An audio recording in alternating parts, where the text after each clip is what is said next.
على عباده الذين اصطفى أما بعد فقد قال الله تبارك وتعالى في كتابه المجيد بعد أعوذ بالله من الشيطان الرجيم بسم الله الرحمن الرحيم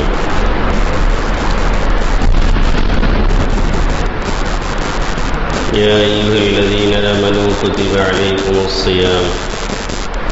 كما كتب على الذين من قبلكم لعلكم تتقون أياما معدودات. وقال تعالى في موضع آخر فلولا إذ جاءهم بأسنا تضرعوا ولكن قست قلوبهم وزين لهم الشيطان ما كانوا يعملون. وعن عبد الرحمن بن عوف رضي الله تعالى عنه قال قال النبي صلى الله تعالى عليه وسلم إذا سمعتم الطاعون بأرض فلا تقدموا عليه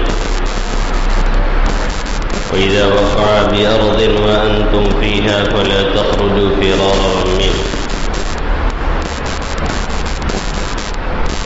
وكان النبي صلى الله تعالى عليه وسلم يقول في دعائه اللهم إني أعوذ بك من البرص والجنون والجذام ومن سيء الأسقام، أو كما قال سيدنا وهادينا محمد صلى الله تعالى عليه وسلم. میرے محترم بزرگوں اور دوستوں، میرے غیور نوجوان ساتھیوں،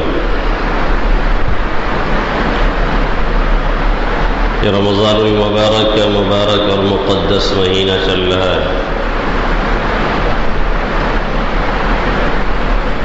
اور اللہ کے فضل و کرم سے آج تیسرا روزہ پورا ہونے کو ہے۔ جو لوگ رکھ رہے ہیں وہ رکھتے ہیں، اور جو نہیں رکھتے ہیں وہ یہی سوچ سوچ کے ہلکان ہوتے رہتے ہیں کہ رکھنے والے رکھتے کیسے ہیں۔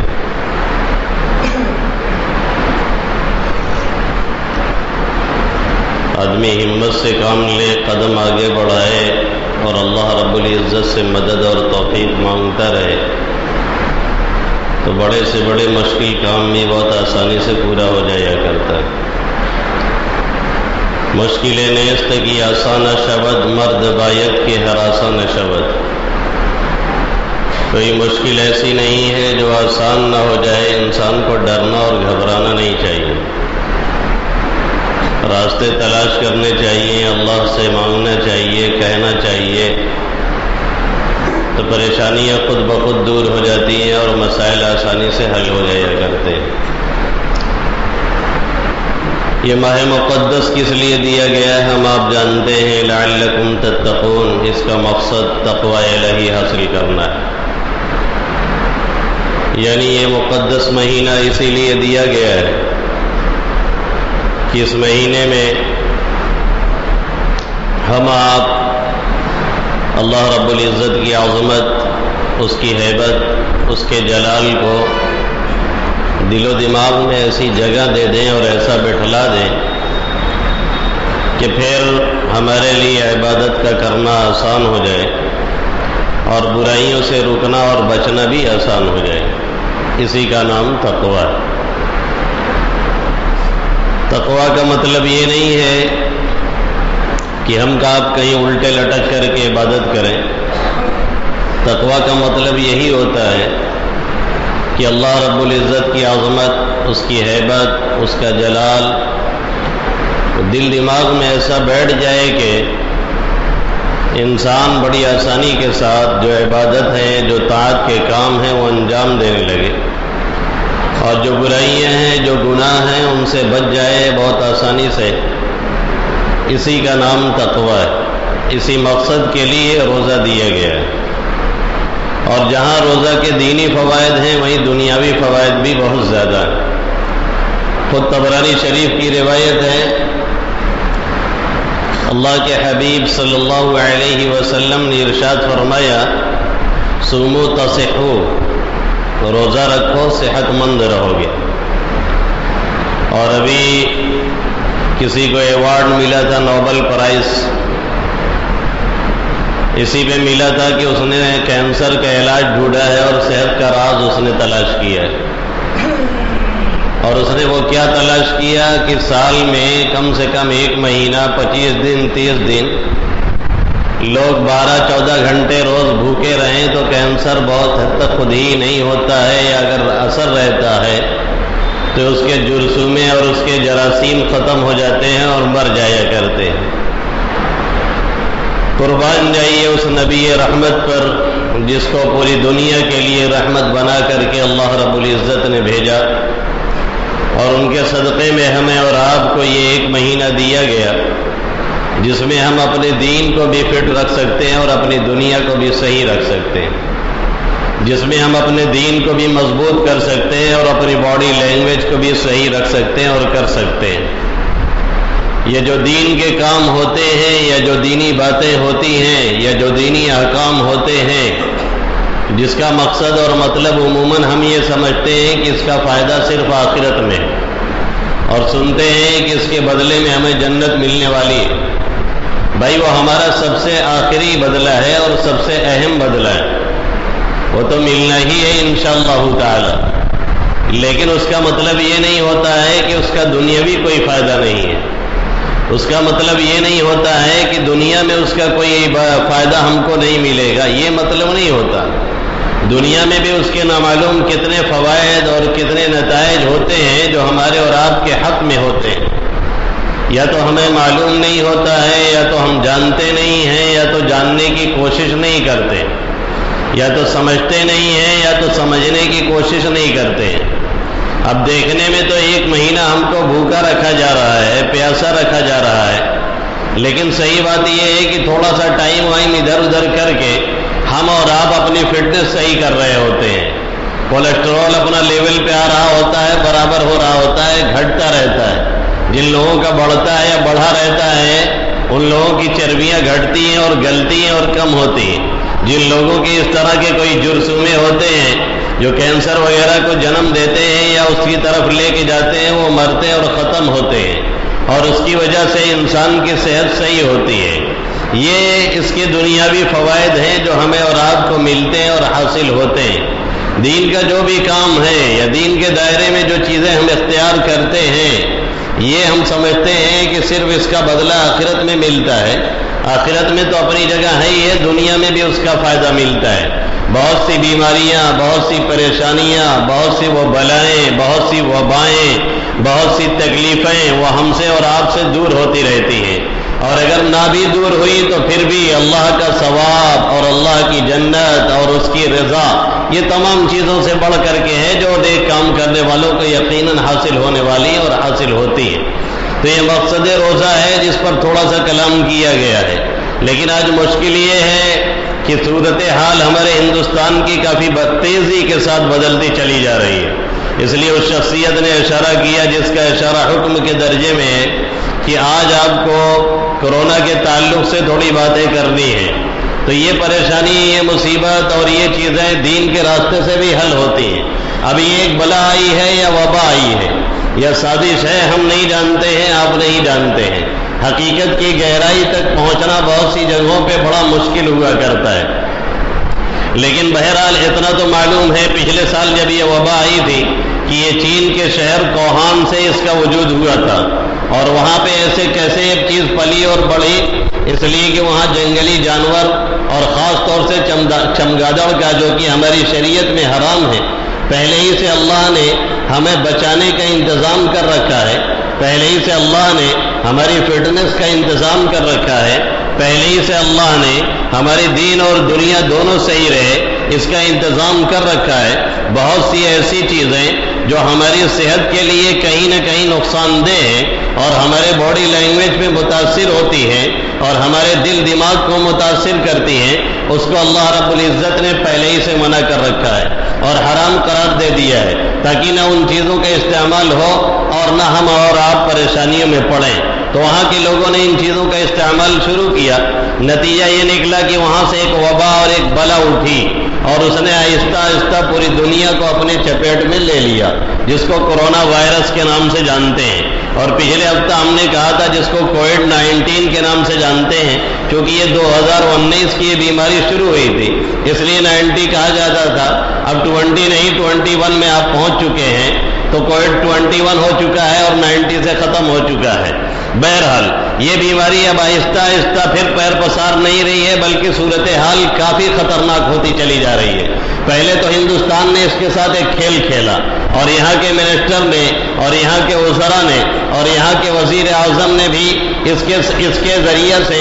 اپنا بیلنس کرنے کی کوشش کی۔ پی ایم کیئر فنڈ بنایا گیا، اس میں قوم کا پیسہ لوٹ کر کے ڈالا گیا، ورلڈ بینک سے پیسے لیے گئے، علاج کے نام پہ نامعلوم کتنے فراڈ اور کتنی اسکیمیں تیار کی گئیں، اور اس کے ذریعے سے قوم کو بھی لوٹا گیا اور دوسروں کو بھی الو اور بدھو بنایا گیا، اور جانچ کے نام پہ فرضی طریقے سے یہ دکھایا گیا کہ ہمارے مریض بہت زیادہ ہیں۔ بہرحال یہ سال گزرتا رہا، آہستہ آہستہ یہ لگتا رہا کہ یہ بیماری ختم ہونے لگی، آہستہ آہستہ یہ لگتا رہا کہ یہ بیماری جانے لگی، آہستہ آہستہ یہ لگتا رہا کہ ان بیماریوں سے ہمیں نجات ملنے لگی ہے۔ لیکن ادھر کچھ مہینوں سے پھر اس کے اندر وہ تیزی آئی ہے جو پہلے نہیں تھی، اور ہندوستان اس وقت دنیا میں وہ پہلا ملک ہے تقریباً جہاں پر یہ بیماری سب سے زیادہ پائی جاتی ہے۔ بہت سے لوگ اس کا مذاق بناتے ہیں، بہت سے لوگ کہتے ہیں یہ سرکاری ایک کھیل چل رہا ہے۔ یقیناً سرکار اس کے پیچھے کھیل کھیل رہی ہے، لیکن یہ سرکاری کھیل نہیں ہے۔ بروقت کے جو آنکڑے ہیں، بروقت جو اعداد و شمار ہے، اور بروقت جو اموات کی شرح ہے اور مریضوں کی جو تعداد ہے، وہ سرکاری طور پر جو پیش کی جا رہی ہے اس سے کہیں زیادہ ہے۔ خود لکھنؤ کا حال یہ ہے کہ پچھلے ایک ہفتے کے اندر 125 مریض سرکاری طور پہ دکھائے گئے ہیں، اور خود جو وہاں پہ شمشان گھاٹ پہ جلا رہے ہیں اجلاسوں کو، وہ بتا رہے تھے، کل ہی کی یہ رپورٹ میں سن رہا تھا NDTV پہ، کہ 400 سے زیادہ لاشیں آ چکی ہیں ایک ہفتے کے اندر۔ 400 سے زیادہ کووڈ-19 کے مریض یہاں پر آ چکے ہیں، یہ خود لکھنؤ کی رپورٹ ہے، اور ایک ساتھ 100 لوگوں کو جلانے کا انتظام کیا گیا ہے، پھر بھی وہ جگہ کم پڑ جا رہی ہے۔ بیڈ کا حال یہ ہے کہ بیڈ کسی کو خالی نہیں ملتا ہے، آپ CMO سے بھی زور لگوا لیجئے، پھر بھی کوئی بات بننے والی نہیں، وہ لکھ کر کے دے دے گا تو بھی آپ کو بیڈ ملنے والا نہیں، اس لیے کہ جگہ خالی نہیں ہے۔ اور جو سرکاری اسپتال کے علاوہ جو نجی اسپتال ہیں، اس میں چیک اپ کے لیے لوگ باقاعدہ درخواست دے رہے ہیں لکھنؤ وغیرہ میں، لیکن کوئی سننے کو تیار نہیں ہے، چیک اپ کرنے کو تیار نہیں ہے۔ اور جہاں پہ لاشیں جلائی جاتی ہیں، جس کو کہتے ہیں انتم سنسکار کیا جاتا ہے، جہاں پہ 5000 لگتا تھا، اب وہاں پہ 20 سے 25,000 لیا جا رہا ہے، اور لکڑی وغیرہ خود آپ کو اپنی لے کر کے جانی ہے، پھر بھی وہاں پہ جگہ خالی نہیں مل رہی ہے۔ اور اس حکومت نے اپنا عیب چھپانے کے لیے اس پورے علاقے کو شیڈ سے اور ٹین سے ڈھک دیا ہے، لیکن اڑتے ہوئے دھوئیں تو چغلی کرتے رہتے ہیں اور بتاتے رہتے ہیں کہ صورتحال کیا ہے۔ اور یہاں کے پرائم منسٹر نے اس الیکشن کیمپین میں 2019 میں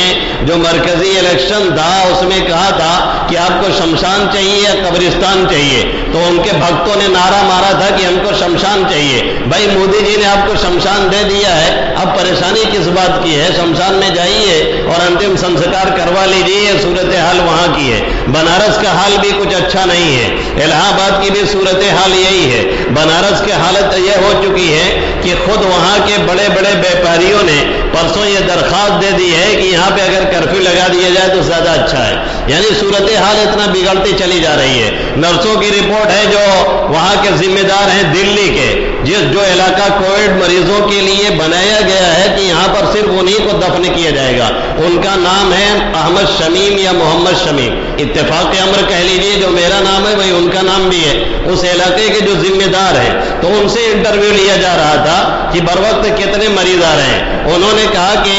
اس کورونا کی بیماری میں جو لوگ شہید ہو رہے ہیں، ان کی تعداد ادھر 3-4 روز میں اتنی بڑھ گئی ہے کہ یہ جگہ جو ہمیں دی گئی تھی سرکار کی طرف سے پچھلے سال، یہ اب اگر ایک ہفتہ یہی صورتحال نہیں تو یہ جگہ ہماری کم پڑ جائے گی، یعنی یہ فل ہونے کو ہے۔ پھر ان سے دوسرا سوال کیا گیا تھا کہ آپ JCB لگوا کر کے قبرستان کیوں بنوا رہے ہیں؟ تو انہوں نے جواب دیا کہ اب ہمارے پاس قبرستان کھودنے کے لیے جو تار لوگ ہیں تو 2-4 قبرستان کھود لیتے تھے، یہاں ایک دن میں 10 20 25 کھودنی پڑ رہی ہے، آدمی کہاں سے اتنے ملیں گے؟ اس لیے مجبوراً ہم نے JCB کا انتظام کیا ہے۔ اب JCB کے ذریعے سے ہم یہاں قبریں کھدوا رہے ہیں اور ہمارے پاس دوسرا کوئی چارہ کار نہیں ہے، اور یہی صورتحال ہے تو ہم نے سرکار کو پہلے اطلاع کر دی ہے کہ ہماری یہ جگہ بنانی پڑے گی، اس لیے کہ لاشیں بہت زیادہ آ رہی ہیں۔ یعنی آپ اس کو کھیل مت سمجھیے، اس کو مذاق مت بنائیے، یہ مت سمجھیے کہ آپ کے ساتھ کھیل کھیلا جا رہا ہے، کھیل ایک دوسرے اعتبار سے کھیلا جا رہا ہے، لیکن یہ بیماری واقعتاً ایک خطرناک بیماری ہے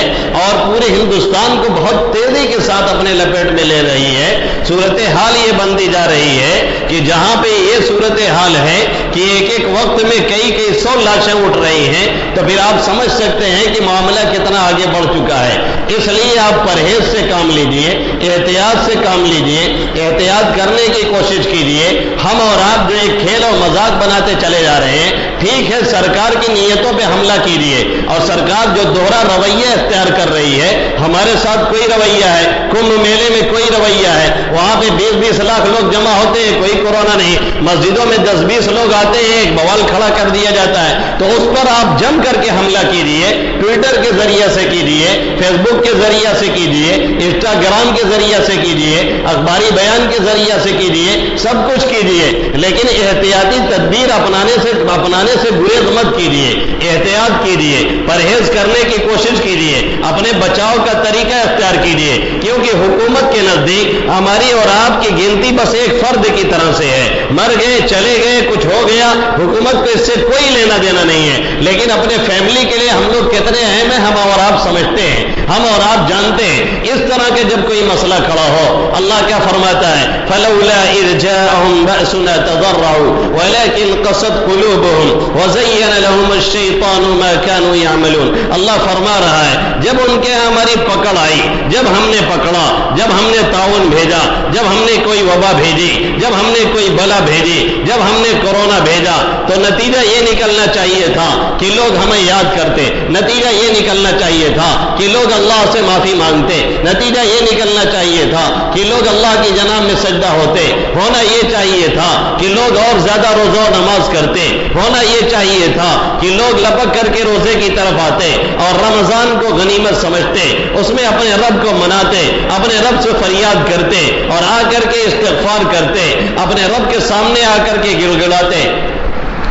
فلولا اذ جاءهم بأسنا تضرعوا، تو انہیں گریہ وزاری کرنی تھی، انہیں توبہ کرنا تھا، انہیں اپنے رب کو منانا تھا، ولكن قست قلوبهم، لیکن لوگوں کے دل سخت ہو گئے، وزین لهم الشیطان ما كانوا يعملون، جو بدعملی پہلے کرتے تھے شیطان نے ان کی نظر میں اچھا بنا کر کے پیش کیا، مستحسن بنا کر کے پیش کیا، انہیں سمجھایا کہ تم ٹھیک کر رہے ہو، نہ انہیں روزے سے کوئی مطلب، نہ انہیں زکات سے کوئی مطلب، نہ انہیں استغفار سے کوئی مطلب۔ رمضان کا مقدس مہینہ ہے، پھر بھی دل میں کھایا جا رہا ہے، روزہ کا مذاق بنایا جا رہا ہے، روزے داروں کا مذاق اڑایا جا رہا ہے، نمازیوں کا مذاق بنایا جا رہا ہے، وہ مولوی اور مولانا، وہ مفتی اور مولانا، وہ مبلغ اور دائی جنہوں نے اپنے کو اس کام کے لیے وقف کر دیا ہے، جو صرف اس لیے دوڑتے ہیں اور اس لیے دن رات محنت کرتے ہیں، کوئی اللہ کا بندہ نماز کے لیے آئے، کوئی اللہ کا بندہ اللہ والا بنے، کوئی اللہ کا بندہ اللہ کو یاد کرے، کوئی آئے اس کے جناب میں گڑگڑائے اور آئے جہنم سے بچنے کا اپنا پروانہ لے کر کے جائے، ان کا مذاق اڑایا جا رہا ہے۔ اللہ فرما رہا ہے فلولا اذ جاءهم بأسنا تضرعوا، جب ہماری پکڑ آئی کیوں نہیں لوگوں نے گریہ وزاری کیا، کیوں نہیں ہمیں منانے کی کوشش کی، کیوں نہیں اس طرف توجہ دی، ولكن قست قلوبهم وزين لهم الشيطان ما كانوا يعملون، شیطان نے ان کے بدعمالیوں کو ان کی نظر میں بہتر بنا کر کے پیش کیا، وہ بدعمالی کرتے رہے، سمجھتے رہے یہ لکھنؤ کا مسئلہ ہے، سمجھتے رہے یہ بنارس کا مسئلہ ہے، سمجھتے رہے یہ الہ آباد کا مسئلہ ہے، سمجھتے رہے یہ مہاراشٹر کا مسئلہ ہے، سمجھتے رہے یہ دلی کا مسئلہ ہے، سمجھتے رہے مدھیہ پردیش کا مسئلہ ہے، سمجھتے رہے یہ اتراکھنڈ کا مسئلہ ہے، سمجھتے رہے یہ دیگر صوبوں کا یا دیگر علاقوں کا مسئلہ ہے۔ یہ کیوں نہیں سمجھا کہ ہمارا بھی مسئلہ بن سکتا ہے، یہ کیوں نہیں سمجھا کہ ہمارے اوپر مصیبت آ سکتی ہے، یہ کیوں نہیں سمجھا کہ ہم بھی اس بلا اور وبا میں پھنس سکتے ہیں؟ پس مردگی گل پہ جب ہنسنے لگی کلی،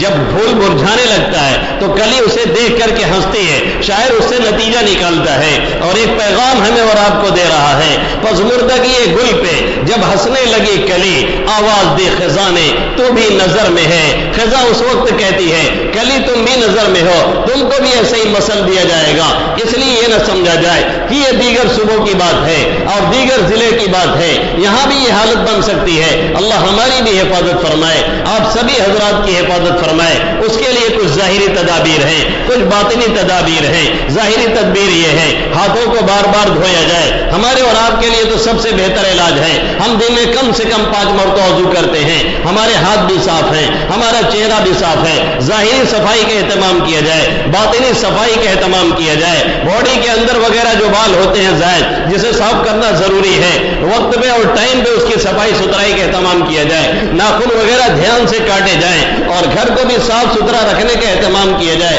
اللہ کے حبیب صلی اللہ علیہ وسلم فرماتے ہیں نظفوا افنیتکم، اپنا گھر ہی نہیں اپنا صحن اپنا دروازہ بھی صاف رکھا کرو۔ یہ مسلمانوں کی جو ایک علامت بنتی جا رہی ہے، گندگی اور میلا کچیلا رہنا یا علاقے کو میلا کچیلا بنانا، یہ انتہائی غلط طریقہ ہے۔ ہمارے اسلام کی یہ تعلیم نہیں ہے۔ اسلام کی تعلیم یہ ہے خود بھی صاف ستھرے رہیے، گھر بھی صاف ستھرا رکھیے اور پورے علاقے اور محلے کو بھی صاف ستھرا رکھنے کی کوشش کیجیے۔ یہ ہماری تعلیم ہے، یہ اس کا ظاہری علاج ہے، یہ ظاہری علاج ہمیں دیا گیا ہے۔ اور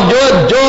جائز دائرے میں رہتے ہوئے ڈاکٹر طریقہ بتاتے ہیں یا علاج اور پرہیز بتاتے ہیں، بھیڑ میں جائیے تو ماسک لگا لیجیے، یا ایسی جگہوں پہ جو کوئی پریشان اس طرح کا بیچارہ اس طرح کی بیماری میں ہے جسے نزلہ اور زکام سخت ہے، وہ ایسے پبلک پیلس میں نہ جائے، وہ مسجدوں میں نہ آئے، وہ گھر میں نماز پڑھے۔ ہم اسے روکیں نہ روکیں، ہم اسے منع کریں نہ کریں، شریعت منع کرتی ہے، ڈاکٹر بھی اسے منع کرتے ہیں، اسے خود رکنے کی ضرورت ہے۔ میں کیا منع کرنے والا ہوتا ہوں؟ مجھے منع کرنے کی ضرورت نہیں، لیکن اگر کسی کو منع کیا جائے اور سمجھایا جائے، بجائے سمجھنے کے بجائے رکنے کے، اور جو گنڈے بھی اتارو ہوتے ہیں، یہ ایک انتہائی غلط طریقہ ہے۔ اللہ چھوڑنے اور بخشنے والا نہیں ہے ایسے لوگوں کو، اس لیے خود سے پرہیز کیا جائے۔ یہ ہماری شریعت کہتی ہے، یہ ہمارا دین کہتا ہے، یہ ہمارا اسلام کہتا ہے۔ یہاں تک کہ اللہ کے حبیب صلی اللہ علیہ وسلم کے فرمان سے معلوم ہوتا ہے اگر منہ سے بدبو آ رہی ہے اور بغل والوں کو تکلیف ہوگی تو ایسا شخص اس حالت میں مسجد میں نماز پڑھنے نہ آئے،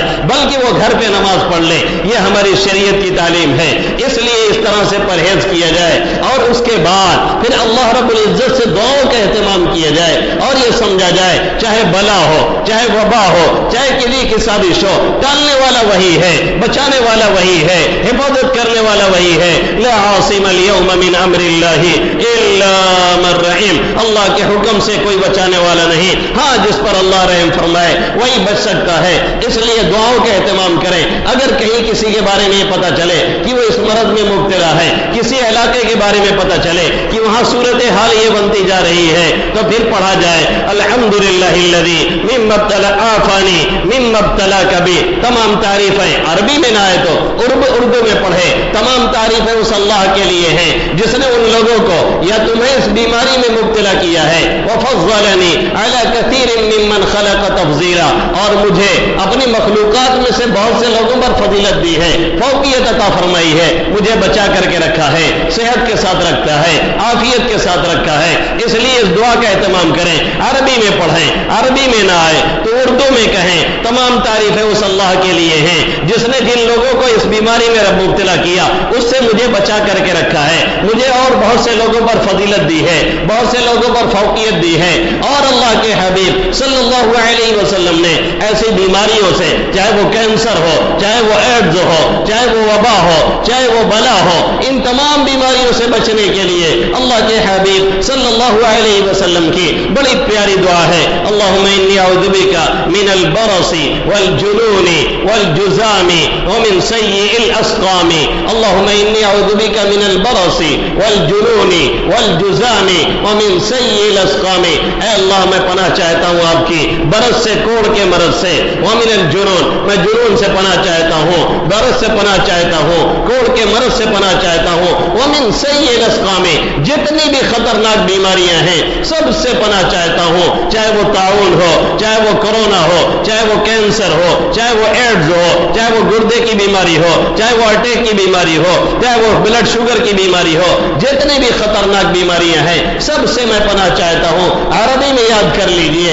اور بار بار مانگیے، عربی میں نہیں آتی ہے، اردو ہی میں اللہ سے اپنی زبان میں مانگتے رہیے، اور جو احتیاطی تدابیر ہیں وہ اختیار کیجیے، اور اس کے بعد پھر یہ سمجھیے کہ جو بھی کرنا ہے وہ اللہ کرنے والا ہے، اللہ ہی کرنے دھرنے والا ہے، اسی نے یہ دیا ہے، وہی دور کر سکتا ہے ساری احتیاطی تدابیر کے ساتھ۔ پھر بھی یہ بیماری اگر ہو گئی تو یہ اللہ کا فیصلہ تھا، وہی پھر شفا دینے والا ہے، پھر اسی سے مانگا جائے، اور جو مناسب اور جائز علاج ہے وہ اختیار کیا جائے، اور یہ سمجھا جائے کہ اللہ ہی نے اسے دیا ہے اور وہی دور کر سکتا ہے۔ تمام مناسب تدبیروں کے بعد پھر بھی دھیان اسی پر رہے کہ اللہ رب العزت کی طرف سے یہ فیصلے ہوتے ہیں۔ اسی لیے اسی کا پیغام عمر فاروق رضی اللہ تعالیٰ عنہ نے اپنے سفر شام میں دیا تھا۔ جب شام میں پہنچنے والے تھے، عبیدہ ابن جراح امیر شام نکل کر کے باہر آئے اور فرمایا کہ یہاں طاعون پھیلا ہوا ہے۔ حضرت عمر فاروق رضی اللہ تعالیٰ عنہ وہاں سے واپس ہونے لگے،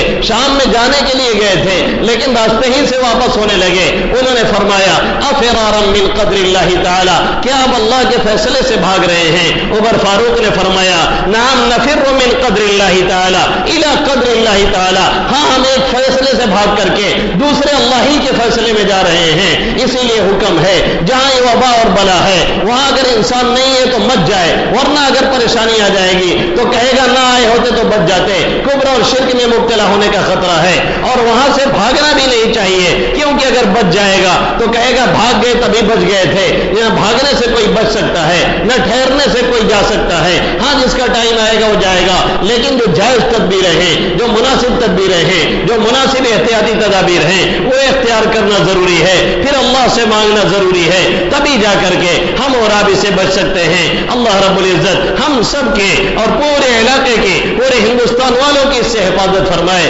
اور جو لوگ اس میں مبتلا ہیں اللہ انہیں شفا عطا فرمائے۔ انشاءاللہ تعالی سلام کے بعد مختصر سے آپ کو دعا کرائی جائے گی، سبھی لوگ حاضر رہیں اور دعا میں شرکت کی کوشش کریں۔ آمین یا رب العالمین، وما علینا الا البلاغ المبین۔